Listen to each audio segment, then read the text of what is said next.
সন্তানকে কিভাবে সময় দেন?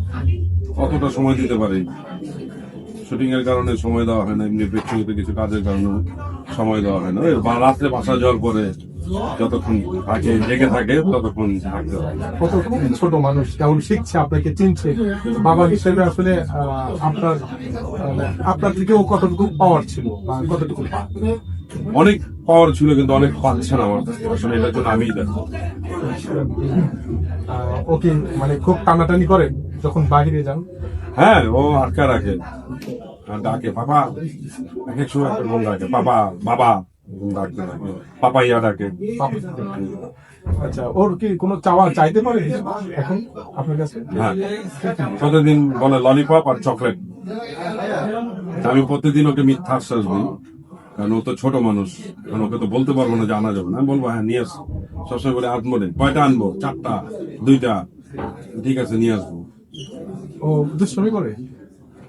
হ্যাঁ, দুষ্টামি ওরকম না, মানে চঞ্চল, অনেক ছোটাছুটি করে, ওই রকম দুষ্টামি করে। মানে চঞ্চল? চঞ্চল, দুষ্ট না। আচ্ছা, অবসর সময় কি করেন? আড্ডা, কি ধরনের? একদম বাইরে আড্ডা, চার দোকানে। ক্রাম খেলেন? ক্রাম বোর্ড? না, ক্যারাম খেলি না, আগে খেলতাম এখন খেলি না। ক্যারাম লুডু আমি খেলি। আগামীর কাজ যেমন ঈদ আসছে সামনে, ঈদে আপনার কি কি কাজ থাকছে বা আপনার ভক্তদের? এখনো কোনো কিছু কনফার্ম করিনি, কারণ আমাদের ব্যাচেলার নিয়ে আমরা বেশি ব্যস্ত বেশি। ঈদে কাজ কয়টা করবো এখনো জানি না। সামনে 14ই ফেব্রুয়ারি ভাইয়া, মানে ফেব্রুয়ারি নিয়ে আপনার কোনো বার্তা আছে কিনা? না, আমার এগুলো নিয়ে কোনো বার্তা নেই, কারণ ফেব্রুয়ারি মাস এটুকুই জানি আমাদের ভাষা আন্দোলনের মাস, ওইটা নিয়েই থাকবো। কিন্তু 14 ফেব্রুয়ারি নিয়ে এটার কোনো ইয়ে নেই। যেটা সবাই পালন করে গার্লফ্রেন্ড বয়ফ্রেন্ড, 14 ফেব্রুয়ারি আসলে ওইটা না। ভালোবাসার দিবস মা বাবার সাথেও হয়, ভাই বোনের সাথেও হয়, আত্মীয় স্বজনের সাথেও হয়। গার্লফ্রেন্ড বয়ফ্রেন্ডের জন্য যে ভালোবাসার দিবসটা আনে, কিন্তু এটাকে আমরা ভালোবাসার দিবস থেকে পালন করছি গার্লফ্রেন্ড বয়ফ্রেন্ড। ভাইয়া, যেহেতু ভালোবাসা মা বাবা উঠে আসলো, এখন কি মনে হয় যে অনেক ভালো ভালো ফ্যামিলির বাবাদের বৃদ্ধাশ্রমে রেখা হয়, এটা আপনি কিভাবে দেখেন? এটা আসলে ঠিক না, এক কথায় তো ঠিক না। কারণ দেখেন, যতই হোক বাবা মা তো বাবা মা, এত কষ্ট করে বড় করছে। একটা সময় হয় কি, হয় বউর কারণে, হয়তো আশেপাশের লোকজনের কারণে বাবা মা বৃদ্ধাশ্রমে দেওয়া।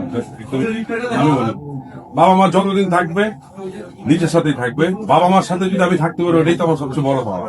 এরপর আর গায়ে খাটি শিরোই তো বাবা মা আসলে হয়। আছে, আমার বাবা তো নাই, আমি জানি। একটা বড় বৃক্ষ না? অবশ্যই। আমি গতকালকে একজনের সাথে কথা বলতেছিলাম যে আমার বাবা আমাদেরকে প্রচুর মার, আবার যখন সকালে বিকালে মারছে, তখন ওদিনকে রাতে হোক নাহলে পরের দিন আবার অনেক ভালো ভালো খাবার খাওয়াইতো। আইসক্রিম টাইসক্রিম, প্যাটিস, বার্গার নিয়ে আসতো সেই দূর দূরান্ত থেকে। এখানকার কোন দোকানের খাবারটা ভালো, ওটা নিয়ে আসতো। মারও খেতাম, ভালো ভালো খাবারও খেতাম। ওটাই ভালো ছিল ওই জীবনটা। অবশ্যই বাবা মা যখন যতদিনই করছে ততদিন ওই হিসাব করেই তো এখন ধরেন এই পর্যন্ত আসতে পারছে। যদি ছেড়ে দিত তাহলে তো হয়তো রাস্তায় থাকতাম, রাস্তা খারাপ করে চেষ্টা করি যতটুকু ভালো থাকার জন্য। মা আসলে কি কি করেন আসলে মাকে খুশি রাখতে স্পেশালি? আমি আসলে পারি না মনে হয় মাকে খুশি রাখতে। মানে এখন ওরকম ভাবে কিছুই করতে পারি না, আর এমনি তো সারাদিন থাকি পাই, হয় না কিছু চাই না। চাওয়ার কিছু শোনেন, মা বাবা কখনো কিছুই চায় না, খালি তারা চায় তাদের সাথে থাকতে। ওনাদের কোনো চাহিদা থাকে না। চাহিদা শত হোক সন্তানদের, আমাদের তো চাহিদা অনেক বাবা মার কাছে। মা বাবা আমাদের কাছে কিছুই চায় না, এবং তাদের প্রয়োজন হইলেও চাবেন। তবে এটা আমাদেরকে বুঝতে হবে যে আসলে তার কি প্রয়োজন। সব মিলে দর্শকদেরকে কি আপনার ভক্ত? সবাই ভালো থাকবেন, সুস্থ থাকবেন।